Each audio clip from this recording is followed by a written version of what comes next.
Snow has already begun falling on parts of the northeastern United States, and things are predicted to get worse. A blizzard watch will go into effect late on Monday for Boston and New York City.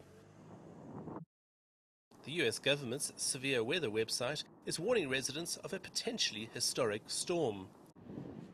The storm may bring up to 2/3 of a meter of snow, although many people seem unfazed by the warnings so far. I'm ready. Bring it on. I enjoy it. People have already started queuing for supplies and are stocking up. More than 500 flights have been cancelled so far. And there are threatened delays to rail and ground traffic, as well as school closures and power outages. Some 60 million people live in the affected areas. The government is hoping everybody will be prepared.